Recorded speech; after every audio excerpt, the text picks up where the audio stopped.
Olá pessoal, bom dia. Eu me chamo Sandy, eu sou aluna da doutora Flávia Borges Muri e hoje eu vou apresentar para vocês o meu projeto de iniciação científica que tem como título Avaliação da resposta imune ao longo do ciclo de vida do Rhodinus prolixus frente ao fungo entomopatogênico Metarrhizium anisopli. Esse projeto, ele é desenvolvido no Laboratório Integrado de Bioquímica Hatsabaru Massuda, do NUPEM Campus Macaé, e ele tem parceria com o Laboratório de Entomologia e Fitopatologia da UENF, em Campos dos Goitacazes. O controle químico de triatomíneos vetores do protozoário Trypanosoma cruzi tem sido ameaçado nos últimos anos pelo surgimento de populações de insetos resistentes a piretroides, e os fungos entomopatogênicos eles têm sido investigados como uma ferramenta alternativa para o controle de vários insetos vetores da doença de Chagas, incluindo o vetor Rhodinus prolixus. Do lado esquerdo, nós temos uma imagem com a representação do ciclo de vida do Rhodinus prolixus, onde nós vemos que esse triatomínio ele tem uma fase ovo, 5 estádios ninfais e uma fase adulto. E esse triatomínio ele é um hematófago obrigatório, ou seja, ele precisa de uma alimentação sanguínea para poder fazer a muda de um estádio para o outro. E o ciclo de vida desse triatomínio ele é muito curto, pois em 21 dias ele já diferencia de um estádio ninfal para o outro até chegar à fase adulta. E aqui do lado direito nós temos um esquema do processo de infecção de um fungo entomopatogênico em um inseto hospedeiro, onde nós vemos o conídeo do fungo sobre a carcaça desse inseto hospedeiro, no qual ele penetra o seu corpo de frutificação, que vai atravessar a epicutícula, a exocutícula, a endocutícula, a epiderme, até chegar na hemolinfa desse inseto, e lá ele vai se diferenciar em blastóporos. E enquanto o fungo ele vai penetrando seu corpo de frutificação nesse inseto hospedeiro e percorrendo esse caminho até chegar à hemolinfa, o fungo ele vai secretando alguns metabólicos secundários para poder então vencer esse inseto hospedeiro, e ao mesmo tempo esse inseto ele vai produzindo algumas respostas celulares e humorais para poder combater esse fungo e permanecer vivo. E o nosso projeto de pesquisa ele tem como foco analisar peptídeos antimicrobianos que estão associados à resposta humoral desenvolvida pelo inseto hospedeiro enquanto há a infecção fúngica. E com isso, o nosso projeto de pesquisa ele tem como objetivos monitorar a taxa de sobrevivência frente ao fungo Metarrhizium anisopli ao longo do ciclo de vida do Rhodinus prolixus, também quantificar a proteína total do intestino anterior e hemozoína do intestino médio do inseto em questão, e também avaliar o perfil da resposta imunológica frente à infecção fúngica. Primeiro, nós começamos separando 2 grupos de ninfas de cada estádio ninfal do Rhodinus prolixus, onde posteriormente essas ninfas elas foram alimentadas com sangue de coelho, e após a alimentação, com o auxílio de uma pipeta automática, um grupo recebeu 1 microlitro de 0,05% de Twin 80, onde foi usado como nosso controle, e o outro grupo recebeu 1 microlitro de 5 vezes 10 a 7 conídeos por ml. E após fazer isso em cada ninfa,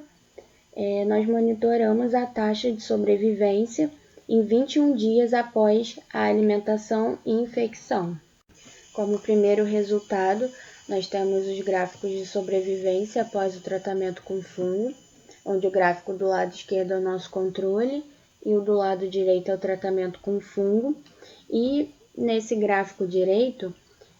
nós podemos ver que ninfas de primeiro e segundo estádios, elas apresentaram uma maior mortalidade, de 45% e 30% respectivamente,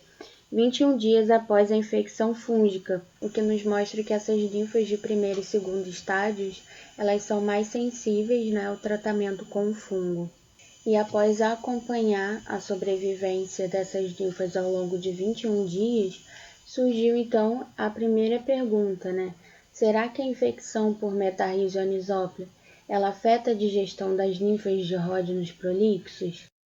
Então, após as linfas receberem o tratamento com fungo, nos tempos de 4 dias e 7 dias, nós separamos um grupo de linfas de cada estádio linfal, dissecamos essas linfas e usamos, né, o intestino anterior para quantificar a proteína total e o intestino médio para quantificar a hemozoína. Ambas as amostras elas foram quantificadas em espectrofotômetro. Aqui nós temos os gráficos da quantificação de proteína total após a infecção fúngica nos tempos de 4 e 7 dias de cada estádio linfal. Em preto é o nosso controle e em cinza o nosso infectado, onde nós vemos que os insetos infectados em ambos os estádios linfais não apresentaram diferença significativa no perfil de proteína total no intestino anterior. E esses são os nossos resultados da quantificação de hemozoína após a infecção fúngica, onde nós vemos novamente, né, que não há diferença significativa no perfil de hemozoína no intestino médio desses insetos infectados com o fungo. Então, nesses resultados de quantificação de proteína total e de hemozoína, foi observado que não teve prejuízo na digestão das linfas infectadas com o fungo quando comparadas ao controle. E após observarmos que a infecção fúngica não afeta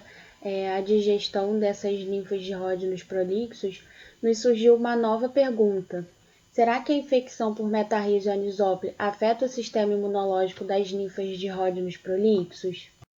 E para avaliar o perfil imunológico dessas linfas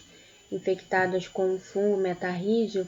nós dissecamos nos tempos de 3 e 7 dias após o tratamento com o fungo, dissecamos o intestino médio, o qual foi extraído o RNA total, preparado o cDNA, transcriptase reversa e depois analisado em RT-qPCR.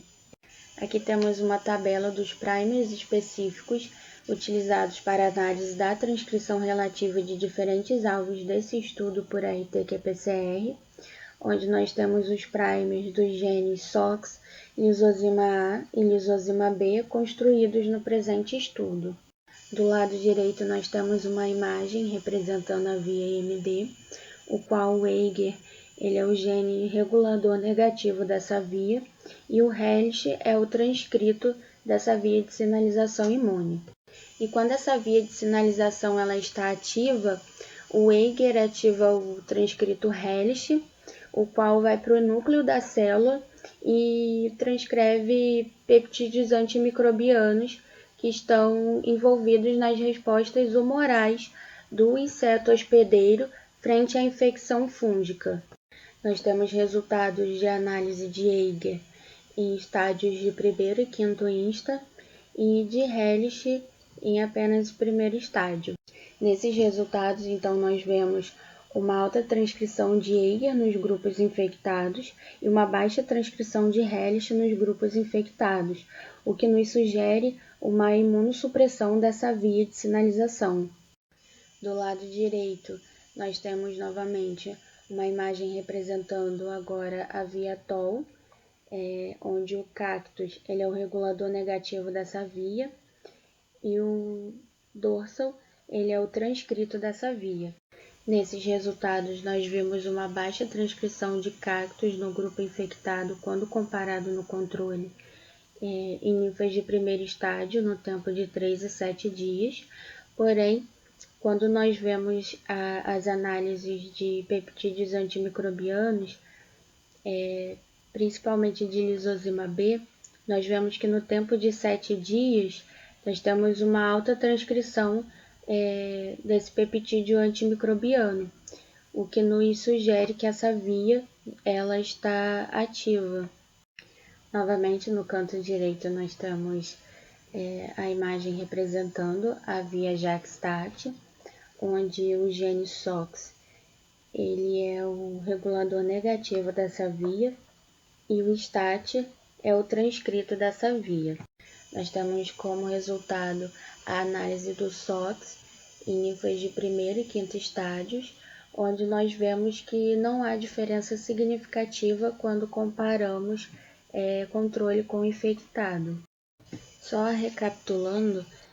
nós vimos então que a análise dos genes do sistema imunológico nos insetos infectados nos mostrou um baixo nível de expressão de todos os genes analisados no primeiro estádio, nos tempos de 3 e 7 dias, e as ninfas de quinto estádio mostraram um perfil imunológico semelhante ao controle. Dessa forma, os nossos resultados sugerem-se que o fungo Metarhizonisoplia não afeta a digestão das ninfas de Rhodius prolixus, que as ninfas de primeiro estádio são mais suscetíveis ao fungo em comparação aos estádios tardios. Além disso, os dados preliminares da resposta imunológica sugerem imunossupressão da via MD em ninfas de primeiro estádio desafiadas por fungo. E esse estudo, então, contribui para o desenvolvimento de estratégias de controle biológico contra o vetor da doença de Chagas. E as próximas etapas são avaliar a transcrição de ativadores e repressores das vias IMD, TOL e JAK-STAT, e também avaliar a defensina e lisozimas A e B em todos os estádios ninfais de Rhodius prolixus por RT-qPCR. Obrigada pela atenção de vocês, tenham todos um bom dia.